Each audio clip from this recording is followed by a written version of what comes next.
തിരുവനന്തപുരത്തെ സംബന്ധിച്ച് പറയുകയാണെങ്കിൽ തൃക്കണ്ണാപുരത്ത് RSS പ്രവർത്തകൻ ആനന്ദ് കെ തമ്പി ജീവനൊടുക്കിയ സംഭവത്തിൽ BJP വലിയ പ്രതിരോധത്തിലായിട്ടുണ്ട്. ഇതുമായി ബന്ധപ്പെട്ടുള്ള കൂടുതൽ അപ്ഡേറ്റ്സ് വരാനുള്ള സാഹചര്യം ഉണ്ടല്ലോ. ഒപ്പം വർക്കലയിൽ പെൺകുട്ടിയെ മദ്യപൻ ട്രെയിനിൽ നിന്ന് തള്ളിയിട്ട സംഭവത്തിൽ ഇന്നും തെളിവെടുപ്പ് തുടരുന്നുണ്ടെന്നുള്ള വിവരങ്ങളുണ്ട്. ഒപ്പം വോട്ടർ പട്ടികയിൽ നിന്ന് പേര് നീക്കിയ നടപടിക്കെതിരെ മുട്ടടപാടിലെ UDF സ്ഥാനാർത്ഥി വൈഷ്ണ ഹൈക്കോടതിയെ സമീപിച്ചിട്ടുമുണ്ട്. എങ്ങനെയാകും ഇതുമായി ബന്ധപ്പെട്ടുള്ള വാർത്തകൾ, വിവരങ്ങൾ?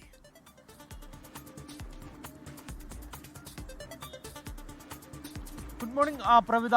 എന്തായാലും ഈ വാർത്താ പ്രഭാതത്തിൽ വലിയ തിരക്കിലേക്ക് പോകുന്നു, വാർത്തകളുടെ തിരക്കിലേക്ക് പോകുന്നു എന്ന് തന്നെ നമുക്ക് പറയേണ്ടി വരും.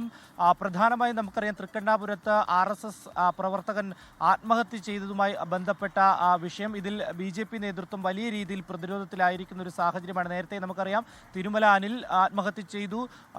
തുടർന്ന് ഈ ലോണുമായി ബന്ധപ്പെട്ടുകൊണ്ട് വായ്പകൾ തിരിച്ചടയ്ക്കാത്ത നേതാക്കളുടെ പേര് വിവരങ്ങൾ പറയുമെന്ന് MS കുമാർ മുതിർന്ന BJP നേതാവ് രംഗത്തെത്തി പറഞ്ഞു. ഇതിലെല്ലാം തന്നെ പ്രതിരോധത്തിലായ BJP ഒന്ന് ഉയർന്ന് എഴുന്നേൽക്കുന്ന ഒരു സാഹചര്യത്തിലാണ് ഇപ്പോൾ. കഴിഞ്ഞ ദിവസം BJP നേതാവിൻ്റെ അല്ലെങ്കിൽ RSS നേതാവിൻ്റെ ആത്മഹത്യയും അതുപോലെ തന്നെ BJP പ്രവർത്തകയായിട്ടുള്ള ശാലിനി, നെടുമങ്ങാട് സ്വദേശി ശാലിനിയുടെ ആത്മഹത്യാ ശ്രമവും ഇത് വലിയ രീതിയിൽ പ്രതിരോധത്തിലായിരിക്കുന്ന സാഹചര്യമാണ് ഇപ്പോൾ നിലവിലുള്ളത്. തിരുവനന്തപുരം നഗരസഭ അടക്കം അനായാസേന പിടിച്ചെടുക്കാമെന്നുള്ള ഒരു ഇടപെടലിൻ്റെ അടിസ്ഥാനത്തിലാണ് സംസ്ഥാന അധ്യക്ഷൻ ഉൾപ്പെടെ ഈ തിരുവനന്തപുരം തലസ്ഥാന നഗരത്തിൽ സജീവമായി രംഗത്തിറങ്ങി പദയാത്രകൾ പോലും സംഘടിപ്പിച്ചുകൊണ്ട് വലിയ പ്രചരണത്തിലേക്ക് പോയത്. നിലവിലിപ്പോൾ ഈ ഇദ്ദേഹത്തിൻ്റെ, അതായത് തൃക്കണ്ണാപുരത്ത് ആനന്ദ് കെ തമ്പിയുടെ ആത്മഹത്യയുമായി ബന്ധപ്പെട്ടുകൊണ്ട് വലിയ രീതിയിൽ പ്രതിരോധം സൃഷ്ടിച്ചിരിക്കുന്നു. നേതാക്കൾക്കിടയിൽ തന്നെ വലിയ രീതിയിൽ തർക്കങ്ങൾ ഒക്കെ തന്നെ ഉയർന്നു വന്നിരിക്കുന്ന സാഹചര്യമാണ്. ഈ ആത്മഹത്യാക്കുറിപ്പിൽ പറയുന്ന RSS പ്രവർത്തകരുടെ അടക്കം അവർക്കെതിരെ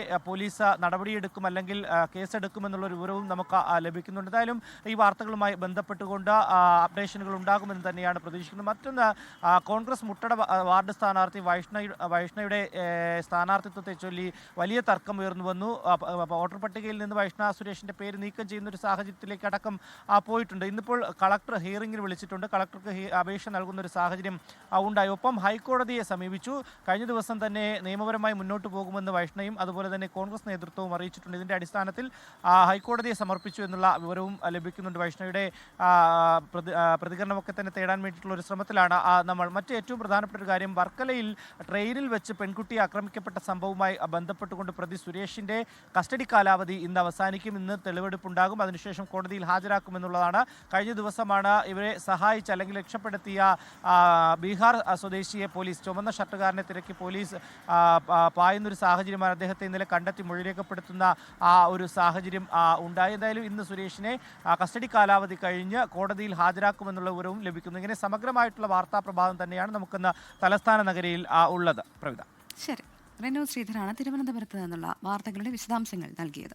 ലോകത്തെവിടെയായാലും ഏത് സമയത്തും 24 വാർത്തകളും ഓഗ്മെന്റഡ് റിയാലിറ്റി പാക്കേജുകളും എക്സ്പ്ലെയിനറുകളും വിശദമായി കാണാൻ ഞങ്ങളുടെ YouTube ചാനൽ നിങ്ങൾക്ക് സബ്സ്ക്രൈബ് ചെയ്യാം.